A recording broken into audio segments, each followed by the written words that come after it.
Et là, il y a un gars qui ouvre, qui voit un petit cul. Comme ça. Comme ça.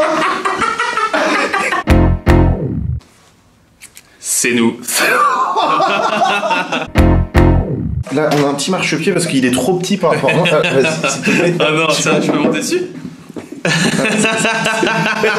C'est mieux. Bonjour tout le monde, aujourd'hui une anecdote, c'est bien ça? Ouais, c'est ça. Une anecdote d'étudiant. En rapport avec les études. En rapport avec les études. C'est toi qui commence ou c'est moi aujourd'hui? C'est toi qui commence. C'est moi qui commence, moi j'ai une anecdote moi. Bon donc c'est une anecdote qu'on va vous raconter qui a un rapport avec les études. Et aujourd'hui c'est l'anecdote de Superbe Basile. C'est mon anecdote. C'est quelle anecdote? C'est une anecdote d'un voyage scolaire. J'étais parti à Venise en voyage scolaire avec mon collège. J'étais au collège à cette époque et j'étais en 5e. En 5e, on a quel âge? 12 ans. T'avais redoublé ou pas? Non, jamais, j'ai jamais redoublé. Si, j'ai redoublé. Si, j'ai redoublé. T'as redoublé, t'as L1 de droit, t'as L2 de droit et t'as L3 de droit. Et ma première année de médecine. Et ta première année de médecine. J'ai redoublé 4 fois. Et je osé dire, j'ai jamais redoublé. T'étais en 5e où toi? Oh, j'étais au collège Béatrice de Gavre à Montsûrs, en Mayenne, à côté d'Évron, entre Évron et Nau. C'était bien? C'était... Non mais on s'en fout si c'était bien. Accouche! On part en voyage scolaire. Première donnée très très importante, je n'avais absolument aucun ami à cette époque-là de ma vie. Pourquoi? Parce que j'étais ridicule. Je sortais d'une école primaire où on était 8 dans la classe, alors qu'il y avait CE1, CE2, CM1, CM2. Ah ouais, il y avait un CE1. Et donc t'avais pas d'amis? Aucun ami. L'instituteur, c'était mon père. Ah ouais. Ah non mais quand même, je mets quand même la situation. Et je m'habillais, mais c'est même pas comme un plouc. C'est-à-dire que j'avais un pull qui avait un trou. À la rentrée, je suis arrivé au collège, j'avais un pull Puma sur la photo de classe. Il a un énorme trou ici, quoi. Bref, ça c'était moi au collège. Il y a moyen que peut-être au montage on rajoute une photo de ma gueule quand j'étais à ce moment-là. Ah ouais, j'ai peut-être des photos. Hop, on la met là. Parce que moi j'ai une photo de moi en 5e aussi. Eh bah vas-y, eh bah on met celle-là, là il y aura Superbe Martin et là Superbe Basile en collège. Moi c'était coton sur la photo de classe. Ouais, c'était coton. Les vêtements, des pantalons blancs. Personne met ça. J'étais un peu la risée du collège, quoi. Tu vois, des fois on me disait Superbe Basile, tu te branles? et moi je disais ouais. Et je savais pas ce que ça voulait dire, tu vois. Parce que moi dans mon école primaire, tu sais, on jouait aux billes, quoi, c'est tout. Mais c'est vrai qu'au collège, il y a des gens qui sont très matures et d'autres non. Moi je sais que ma préoccupation numéro 1, c'était où est Mew dans Pokémon Bleu? Oui. 2, quel sera le prochain cadeau dans le journal de Mickey le mercredi? Ouais. T'étais pas abonné toi? Non, moi j'étais pas abonné. Et 3, du coup alors c'est quoi ton anecdote? On part à Venise en bus. C'est important parce qu'il y avait 48 heures de bus quand même pour y aller. Et tout le monde était là, genre 3 semaines avant. Vas-y, on se met à côté dans le bus et tout. Normal, tu vois, t'as envie d'être avec tes meilleurs potes. Sauf que moi, je n'avais pas de potes. Oh putain, c'est trop triste. Je m'assois dans le bus, tout seul.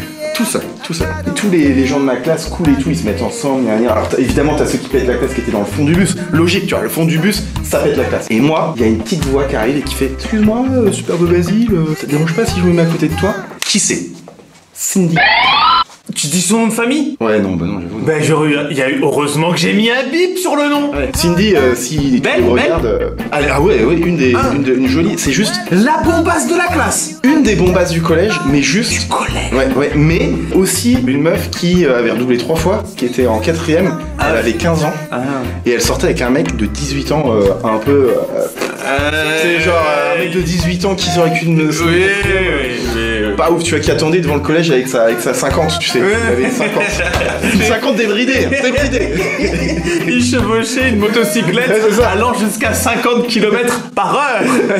Et elle s'assoit à côté de moi. Moi, ultra gêné. Une meuf, en plus, elle et tout, qui s'assoit à côté de moi. Donc moi, je dis, ouais, si tu veux, tu vois. Sauf que putain, pendant 2 jours, j'allais être à côté d'elle, tu vois. On s'était jamais parlé de notre vie. Vraiment, faut s'en rendre compte. Et t'étais un petit peu, t'avais le béguin, on va dire. À ce moment-là, moi, j'avais le béguin pour n'importe quelle personne du sexe opposé. Tu vois, elle s'assoit à côté de moi. Et donc, le voyage commence. Comme je vous dis, c'est un voyage de 2 jours. Et c'est très long, 2 jours. On commence à discuter, forcément. Je suis pas non plus un cassos, tu vois. Genre, il y a quelqu'un à côté de moi, je lui parle, tu vois. On parle et tout. Et la meuf, elle commence à me dire, et toi, t'as déjà eu une copine et tout. Jamais de la vie, à ce moment-là, mais jamais. C'est-à-dire que je ne suis même pas sûr que ma main droite, j'avais fait connaissance avec elle. En vrai, à ce moment-là. Je crois pas. En 5ème? Ouais. Taux de puberté 0. Aucun poil. Aucun poil. Non, mais aucun poil. Petite taille. 30 kilos de moins que maintenant. Vraiment ridicule, hein. On parle d'un gars. Et donc, elle commence à me dire, t'as eu une copine et tout. Moi, je dis, ouais, tu vois. Tu sais, non, mais tu sais, à cet âge-là, je dis, ouais, et tout. Elle me fait, vous avez fait des trucs et tout ensemble. On parle d'un gars qui avait une cigounette.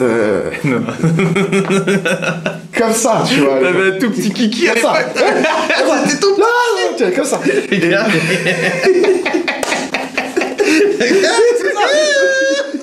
un tout petit oiseau, Je lui dis, ouais, j'ai déjà fait des trucs et tout. Le mec, tu vois, qui ment complètement. Et il s'avère que la nuit tombe. Donc, t'avais des profs et tout. Hein, juste à côté de nous, il y avait un prof, pour te dire. Monsieur... Il y aura un pic aussi. Notre prof d'histoire. Et en gros, elle commence à être un petit peu entreprenante, tu vois. Genre, elle me met la main sur la cuisse et tout. Arrête. Ouais, je te jure. Elle t'a allumé. Ah oui, complètement. Et moi qui aime. Ouais, elle était en 4. Oui, non, mais... Et elle avait 15 ans, tu vois. Genre... Et il y avait ton petit cuicui qui était là. Tout dur. Tout droit, tout dur. Tout droit. Et qui montre vers là. Moi j'étais mais en total flip, mais en même temps enfin, tu vois, genre ça m'arrive quoi. Et la nuit tombe et donc on commence à s'emballer à l'époque. On s'emballe, tu vois. Moi j'avais la langue et tout. Ouais, moi j'avais Premier baiser de ta vie. Première pelle. Ouais. Les dents qui se collent. Ouais. Son appareil dentaire. Ah, tout, elle avait un appareil. Ouais. Et puis, elle commence à... elle avait déjà, tu vois, fait des trucs dans sa vie. Descend. Elle commence à me toucher le bas-ventre, elle commence à descendre. Moi, ultra gêné parce que pas de puberté aussi, tu vois. Enfin non mais... Pas de poils. Rien. Elle descend et... Encore un peu de talc. Oui, ta maman qui t'a mis du talc avant, oui. Et là, ça dure toute la nuit. On ne dort pas de la nuit, tu vois. C'est premier truc, tu vois. On dort pas et tout. Bref, le lendemain matin, je commence à avoir mal au ventre. Pourquoi ? Parce que on a fait que de bouffer des sandwichs de merde, des bonbons, des Kinder et tout. Et il y a pas de shot dans le bus, tu vois. Et en fait, toutes les 2 heures, en voyage scolaire, les bus ils sont obligés de s'arrêter 5 minutes toutes les 2 heures. Parce que le chauffeur il doit se reposer vite, tu vois. Ouais. Donc nous, toutes les 2 heures, on s'arrêtait sur une aire d'autoroute. Et sauf que moi, je suis incapable. Pareil. De chier sur une aire d'autoroute. Incapable. Et alors, une aire d'autoroute, on parle quand même. Mais il y a les aires d'autoroute et il y a les fameuses où tu peux pas, où t'as trop peur qu'un mec il te regarde par au-dessus. Oui, mais c'est ça, en fait, au-dessus t'as un trou, il y a un trou, en dessous t'as un trou. Tu peux voir tout, tu vois, tu sais, tu regardes, tu fais c'est occupé, tu vois, il y a des pieds quoi. C'est ça, on parle de toilettes pas lavées depuis un an. Oui, aire d'autoroute. Moi je commence à avoir mal au ventre, vous connaissez le truc, tu sais, les espèces d'occlusions intestinales là, où en gros tu te retires tellement de chier que tu sais, t'as des proutes qui viennent, mais tu te retires mais ça te fait mal, mais mal. Cette phrase est tellement infâme. Bref, donc on va avancer. Mais tu vois totalement de quoi je veux parler. C'est ça. C'est-à-dire qu'on s'arrêtait toutes les 2 heures. Ouais. Sauf que moi, vu que je suis incapable de chier, j'y allais pas. Sauf qu'au bout d'un moment, t'es là, t'es dans le bus, il fait chaud, t'as le ventre complètement gonflé, tu ne peux pas te lâcher parce que t'as une meuf qui est juste à côté de toi. Toute la situation faisait que j'étais dans un mal-être, mais inimaginable. Attends, conclusion, faut que t'ailles chier, c'est réglé. Voilà, oui, non, mais là, on parle d'un truc, ça me fait tellement mal au cul. Tu sais, c'est quand tu cours comme ça. C'est bon, tu marches comme Fonini. Tu marches comme Fonini, t'es comme ça. Tu marches comme Fonini.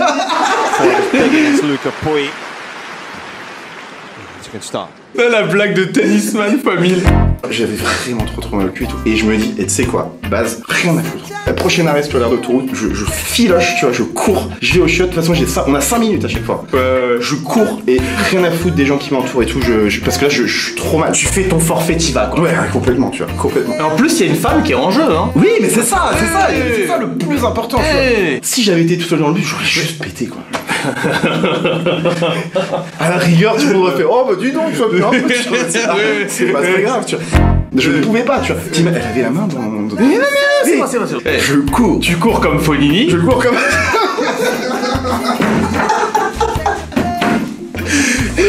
Je cours comme Fonini.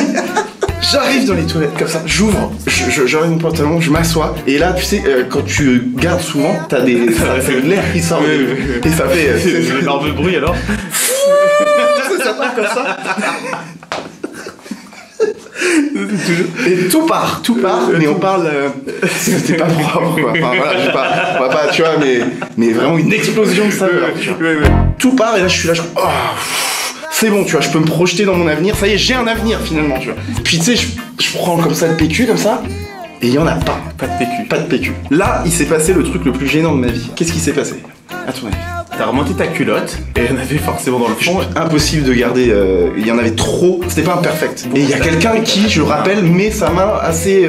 Oui, tu peux te permettre, tu vois. Non. Il faut que tu trouves une solution. Il faut que je trouve une solution. Première chose que je me dis, c'est, franchement, je sacrifie un caleçon. C'est-à-dire que j'enlève mon caleçon, je m'essuie avec, je le jette dans une poubelle, c'est pas grave. En plus, à l'époque, je portais des slips, on va pas se mentir. C'est pas grave. Sauf que là, je me dis, non mais attends, Cindy, je rappelle, toujours la fameuse Cindy, Cindy, je vais rentrer dans le bus, elle va mettre sa main et elle va faire, bah t'as pas ici. Ouais, ça fait le mec. Non, il a pris les devants. Ouais, c'est. Ah, je me suis dit qu'on gagnait un peu de temps comme ça, chérie, tu vois. Non, ça marche pas, tu vois. Donc je me dis, non, mais j'étais en panique, sachant que j'avais que 5 minutes. Hein. Là, on est sur un gars qui est comme ça, qui a 12 ans dans les chiottes, qui vit ses premières expériences sexuelles et qui a de la merde plein de cul. Non, ça sera putain, gros, c'est dégueulasse. Et là, pris de panique, je prends la plus mauvaise décision de toute ma vie. Je me baisse comme ça, je regarde à gauche sous le mur et je vois qu'il y a des pieds, je vois qu'il y a quelqu'un. Ah oui, ça c'est les chiottes comme ça. Ouais. Et tu te mets vers là, comme ça, par là, tu vois, je fais comme ça. Et là je vois des pieds là, tu vois. Donc je fais bon bah il y a quelqu'un. Je regarde à droite, je me baisse et là, pas de pied. Donc je me dis, il y a personne. Putain, Sachant que par terre c'est tout plein d'eau ou de... je sais même pas ce que c'est, tu vois, on parle quand même de toilettes d'air d'autoroute. Oui, les mecs qui pissent partout, moi le premier. Hein. Ouais, voilà, on est comme ça. J'enlève mes affaires. J'enlève mon t-shirt, j'enlève mon pantalon, j'enlève mes chaussures, j'enlève mes chaussettes, je range tout bien comme ça. Je passe sous la porte, enfin la cloison, tu vois. Tu l'as fait. Je passe dessous comme ça, en rampant. J'arrive avec toute la piste partout. C'est tout mouillé, tu vois. Oh non, mais je m'étais dit, c'est pas grave, je vais complètement me sécher avec le PQ, tu vois, d'à côté. J'arrive dans les chiottes d'à côté, je prends tout de suite le PQ, et hop, je repasse comme ça pour revenir dans mes toilettes, tu vois. Ah voilà, on parle, et avec le derrière un peu sale. Je suis comme ça, j'ai la tête dans mes chiottes à moi, le cul dans les chiottes d'à côté. Et là, tu sais, j'essaye de passer. Avec la piste. Oui, mais ça glisse et tout. Et je panique et ça me râpe le dos, tu vois. Et en fait, ça ne passe pas. Je suis coincé comme ça. Et j'essaye de pousser. Non, une horreur. J'essaye de pousser et tout. Et là, il y a la porte des chiottes d'à côté qui s'ouvre, puisqu'ils étaient libres. Sur un cul. Il y a un gars qui ouvre. Un gars de 40 ans, tu vois, qui ouvre, qui voit un petit cul plein de caca, un verbe, comme ça, comme ça.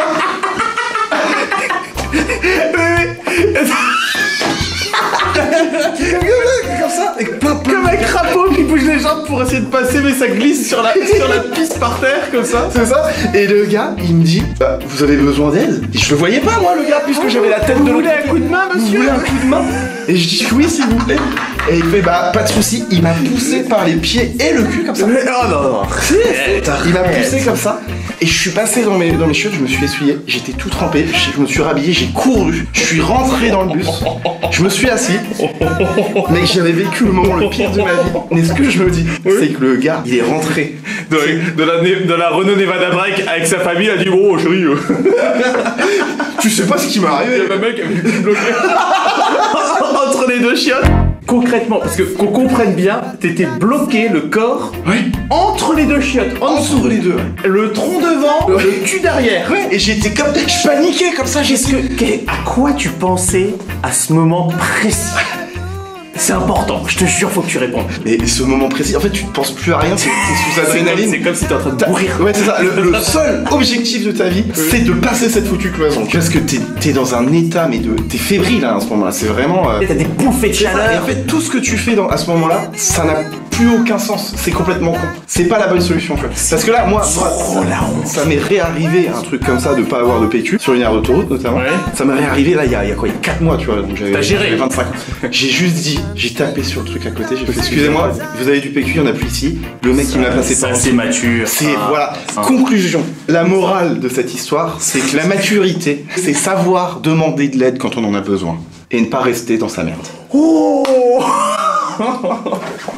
C'était une très très bonne anecdote, hein. C'est un nouveau format, j'espère que vous appréciez ce format. Si vous avez apprécié l'anecdote d'étudiant de Superbe Basile, n'hésitez pas à mettre un petit pouce évidemment, hein, et à commenter, ça fait plaisir. Tu sais, un pouce vert. Oui ou non, un pouce. Ou vous mettez juste un pouce dans les commentaires et on considérera que c'est un like. Très bien. Allez, c'est les mecs qui n'ont pas compris. Abonnez-vous, ça nous ferait plaisir. Voilà. Et puis, faites grief.